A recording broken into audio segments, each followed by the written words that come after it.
ایک جگہ اعلان فرمایا کہ قافلہ یہاں روک دو، لشکر یہاں روک دو، اور آپ صلی اللہ علیہ وسلم فرمایا کہ آرام کر لو۔ آرام کے لیے اللہ کے نبی صلی اللہ علیہ وسلم بھی لیٹ گئے اور باقی تمام لوگ بھی لیٹ گئے، اور میری ڈیوٹی یہ تھی کہ میں تلوار لے کر رسول اللہ صلی اللہ علیہ وسلم کا پہرا دوں۔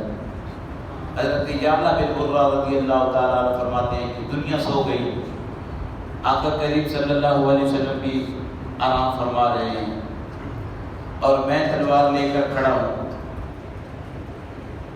میں نے کیا دیکھا کہ دور ایک درخت ہے، وہ اچانک ہلنے لگا۔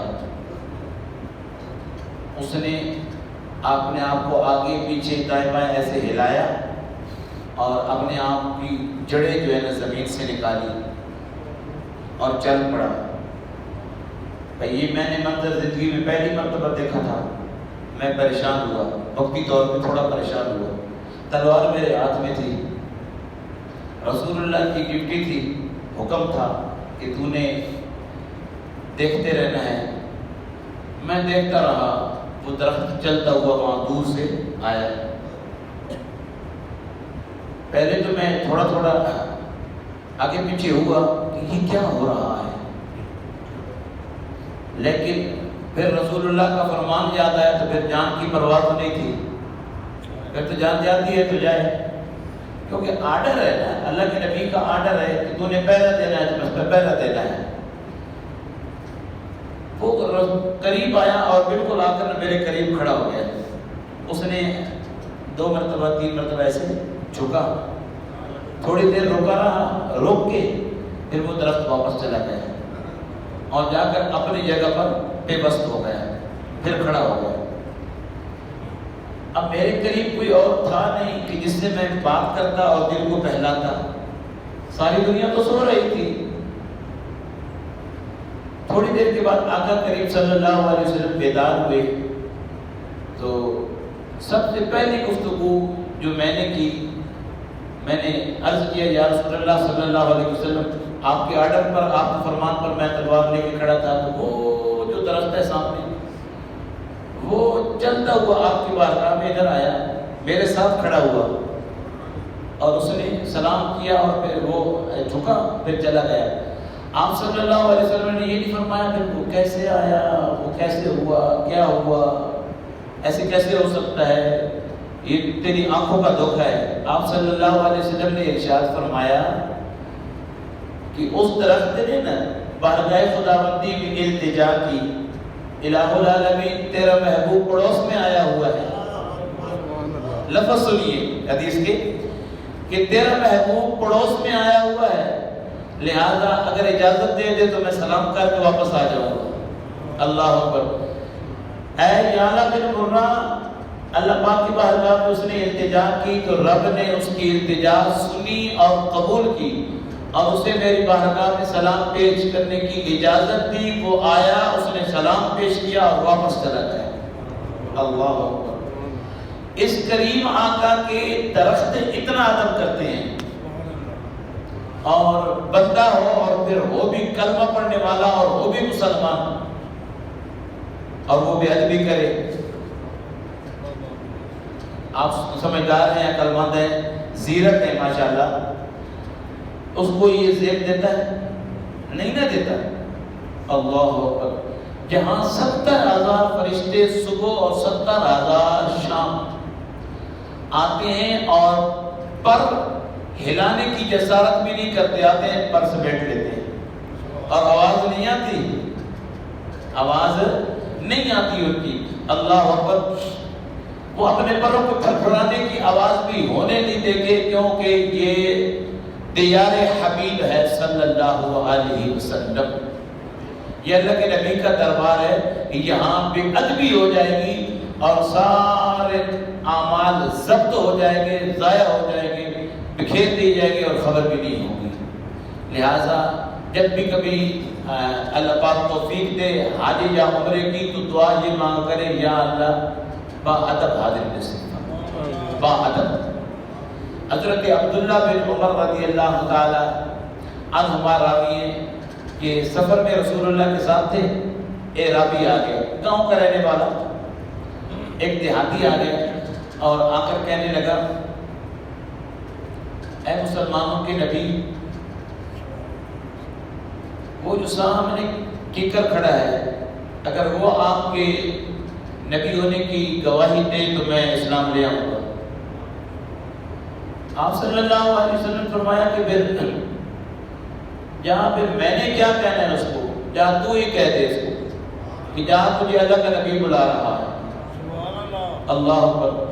اس اعرابی نے جا کر کہا کہ تمہیں اللہ کا نبی بلا رہا ہے، کیکر آیا جڑوں سمیت، اور اس نے آ کر گواہی دی، اشہد ان لا الہ الا اللہ والی، اس نے گواہی دی، اور گواہی تو اعرابی نے ایک مانگی تھی، اس نے 3 مرتبہ گواہی دی، اور اعرابی فوراً قدموں میں گرا اور کلمہ پڑھ کے مسلمان ہوا۔ کس نبی کی درخت سجدہ کرے، کلمہ پڑھے، پتھر کافر کی مٹھی میں کلمہ پڑھے، اس نبی کا کتنا اکرام ہوگا؟ آپ سمجھدار ہیں؟ دیکھیے گا، امیر المومنین حضرت عمر فاروق رضی اللہ تعالیٰ عنہ کا دور خلافت ہے۔ 2 شخص مسجد نبوی شریف میں بات کر رہے ہیں، امیر المومنین پاس سے گزرے تو ان کی آواز ذرا اونچی تھی۔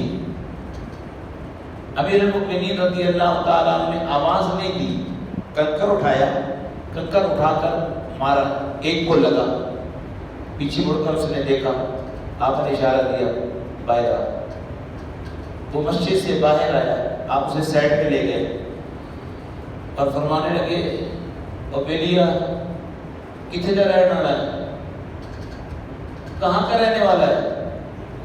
اس نے کہا جی میں طائف کا ہوں، گاؤں کا رہنے والا ہوں۔ اب تو طائف شہر ہے، اس ٹائم گاؤں تھا، میں گاؤں کا رہنے والا ہوں۔ آپ نے اگلا جملہ تہور بدل کر ارشاد فرمایا اور فرمایا، اگر تو مہمان نانا ہوتا، اگر تو مدینے کا رہنے والا ہوتا اور یہ والی جسارت کرتا، یہ والی جرت کرتا جو تو اب کر رہا تھا، تو عمر تجھے کوڑے مارتا۔ تیری خوش قسمتی اس بات میں ہے کہ تو مدینے کا رہنے والا نہیں ہے جو بچ رہا ہے، تجھے ادب کا نہیں پتا کہ یہ دیار حبیب ہے صلی اللہ علیہ وسلم، مسجد نبوی ہے صلی اللہ علیہ وسلم، لہذا یہاں پہ اونچی آواز نہیں بنتی، اور آج کے بعد جب کبھی آنے کی توفیق ہو تو یہاں اونچی آواز نہیں کرنا، یہ آخری بار لے گئے۔ اللہ اکبر۔ تو یہ صحابہ کرام رضوان اللہ تعالی علیہ اجمعین، حضرت امام مالک 40 سال، کتنے؟ 40 سال آپ صلی اللہ علیہ وسلم کے روزے کے قریب بیٹھ کر درس حدیث، درس قرآن دیا، اور ان 40 سالوں میں آپ نے گھوڑا رکھا ہوا تھا، 40 سالوں میں ایک مرتبہ بھی آپ نے جو کتاب کھولتے ہیں نا تو ورقے کی آواز آتی ہے، ورقے قرآن کریم کھولتے ہیں نا، کبھی کھولنے کی توفیق مل جائے اللہ کرے، قرآن کریم کھولتے ہیں تو آواز، ورقے کی جو آواز ہوتی ہے، یہ آواز بھی ہونے نہیں دی۔ گھوڑا رکھا ہوا تھا، اور جب کبھی پیشاب کی حاجت ہوتی گھوڑے پہ بیٹھتے، وہ لوگ کھاتے تھوڑا تھے، ہمارے جیسے لوگ نہیں تھے، ڈوگے پہ ڈوگے جا رہے ہیں، ہمارے جیسے تو نہیں رکھاتے تھے، وہ تھوڑا کھاتے تھے، پیشاب کی حاجت کم ہی ہوتی تھی۔ لیکن اب وہ لوگ کتنے عظیم لوگ ہیں کہ جنہوں نے 40 سال مسلسل عشاء کی وضو سے فجر کی نماز پڑھی ہے۔ وہ لکڑی کے تو نہیں نہ تھے، وہ پتھر کی مورتیاں تھیں، وہ انسان ہی تھے، وہ فرشتے تو نہیں نہ تھے۔ 40 سال عشاء کے وضو سے فجر کی نماز پڑھی ہے، ایسے لوگ بھی گزرے ہیں، اور ایک نہیں ہے، سینکڑوں کے حساب سے لوگ گزرے ہیں۔ ہم تو 2-3 کو جاتے ہیں جن کے نامی گرامی لوگ ہیں، لیکن سینکڑوں کی تعداد میں ایسے لوگ گزرے ہیں، تو وہ کیا ان کا وضو نہیں ٹوٹتا ہوگا؟ یہ رمضان شریف میں آپ اس کا تجربہ کر سکتے ہیں. یہ رمضان شریف کا مہینہ چل رہا ہے، آپ کا تجربہ ہو بھی چکا ہوگا. ویسے انکار کر جائے کہ مولوی کہہ رہا ہے ہم نہیں مانتے تو وہ ایک الگ بات ہے، لیکن آپ کا تجربہ ہو چکا ہوگا. خاص کر ظہر کی نماز کے بعد وضو ٹوٹنے کا امکان کم ہوتا ہے. وضو ٹوٹنے کا امکان کم ہوتا ہے. عصر کے بعد تو پھر ایک سوچنے والی بات ہی نہیں ہے. ظہر کے بعد سے لے کر آپ کو مغرب تک، عشاء تک، ہاں یہ مغرب کے بعد جب ہم طریقے سے جب اندر راشن ڈال دیتے ہیں تو پھر وضو ٹوٹتا ہے، کیونکہ جب اندر راشن جائے گا تو وہ گھوڑے پہ بیٹھ کر مدینے کا جو حد بندی ہے، جو حرم ہے، حرم سے باہر جا کر اس انداز میں قضائے حاجت یعنی پیشاب سے فارغ ہوتے تھے کہ ایک قدم حرم میں مدینے کی حد میں اور ایک باہر. پوچھنے والوں نے پوچھا حضرت اتنی تکلیف ضرورت کیا ہے؟ اللہ اکبر. آپ نے فرمایا بھائی کملے تجھے سمجھ نہیں آئی، یہ میرے نبی کا شہر ہے اور میں نہیں چاہتا کہ یہاں پہ گند ہو امام مالک کی وجہ سے، اور میں یہ بھی پسند نہیں کرتا کہ امام مالک کو موت آئے اور وہ مدینے سے باہر ہو. اللہ. جب عمر پاک نے یہ دعا مانگی نا کہ یا اللہ مجھے شہادت کی موت دے اور وہ بھی شہر مدینہ میں، لوگوں نے اعتراض کیا عمر یہ کیسی دعا مانگ رہے ہو؟ امام صاحب پر لوگوں نے اعتراض کیا. اس وقت بھی لوگ امام صاحب پہ اعتراض کرتے تھے. اللہ اکبر. اور عمر جیسے آدمی پر جسے رسول اللہ نے مانگ کر لیا، دعا یہ عجیب مانگی نا کہ یا اللہ مجھے شہادت کی موت دے وہ بھی شہر مدینہ میں. لوگوں نے پتہ کیا اعتراض کیا؟ لوگوں نے اعتراض کیا اے عمر یہ کوئی اکھاڑا ہے؟ یہ شہر مدینہ ہے، یہ کوئی میدان جنگ ہے کہ تو یہاں شہادت کی موت؟ آپ نے فرمایا اور تمہیں کیا ہے؟ میں رب سے مانگ رہا ہوں، رب چاہے تو شہر مدینہ میں بغیر لڑائی کے بھی مجھے شہادت کی موت دے سکتا ہے. تو میں شہادت کی موت رب سے مانگ رہا ہوں، تمہیں کس چیز کا اعتراض ہے؟ تم یہ سمجھ رہے ہو کہ میں شہر مدینہ میں لڑائی کروں گا؟ نہ، رب عطا والا ہے، کرم والا ہے، اس نے کرم فرما دینا.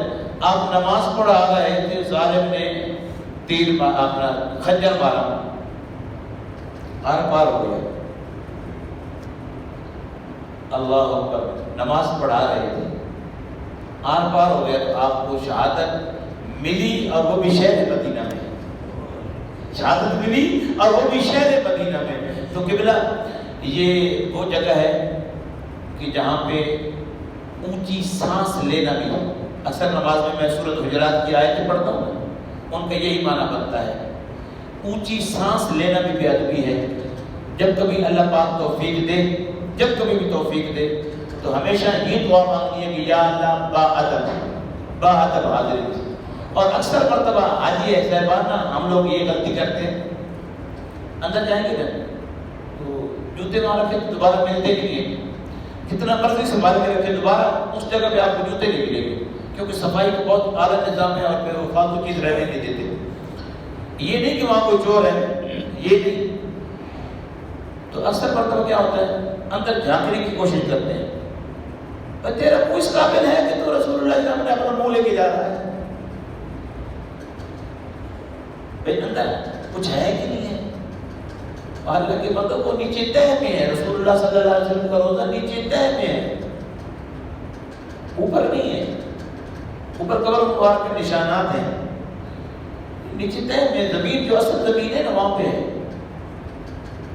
تو گزارش یہ ہے کہ اتنی جسارت کرتے ہیں، صاف صاف میں سیلفی میں بنا رہے ہوتے ہیں. اور اس سے بڑی بے ادبی جو کرتے ہیں، جوتے ہاتھ میں اٹھائے ہوئے ہوتے ہیں نا، یہ پیچھے پہنے ہوتے ہیں، بیگ سے ہوتا ہے پیچھے پہنے ہوئے ہوتے ہیں، اور اٹھا کے نا ایسے جھکتے نہیں ہیں، جیسے دروازے پہ آتے ہیں ایسے اوپر سے پھینکتے ہیں. اب جوتے نیچے گرتا ہے تو آواز پیدا ہوتی ہے، یہ بے ادبی ہے. یہ کیا ہے؟ یہ بے ادبی ہے. اور آپ نے شاید غور کیا یا نہیں کیا وہاں دروازے پہ نا جہاں پہ ہم لوگ جوتے پہن کے باہر نکلتے ہیں، وہاں کبھی کبھی نا کوئی بندہ کھڑا ہوتا ہے، اس کا کام کیا ہوتا ہے، جو جوتے پڑے ہوتے ہیں وہ سیدھے کر کے رکھتا ہے، اور کبھی کبھی تو ادب کی حد ہی کر دیتے ہیں کہ آپ جوتا پھینکنے لگے ہیں نا، وہ آگے سے جوتا پکڑ لیتا ہے، جوتا پکڑ کے آپ کے پاؤں میں دیتا ہے، بندے کی پاؤں آ جاتی ہے، ادب کی حد ہی ہو جاتی ہے نا، بندہ کہتے ہیں یار اس کا میں کیسے شکریہ ادا کروں، اپنے گھر میں ہمیں پوچھنا کوئی نہیں ہے، اللہ اکبر، اور رسول اللہ صلی اللہ علیہ وسلم کے در پہ آئے ہیں تو جوتے ہاتھ سے پکڑ کر پاؤں میں دے رہا ہے، گھر میں سکا بیٹا نہیں پوچھتا، اتنا ادب تو بیٹا بھی نہیں کرتا، لہذا کیونکہ جن کو سمجھ ہے ان کو سمجھ ہے، اور جن کو سمجھ نہیں ہے پورا قرآن پڑھ کے رکھ دو،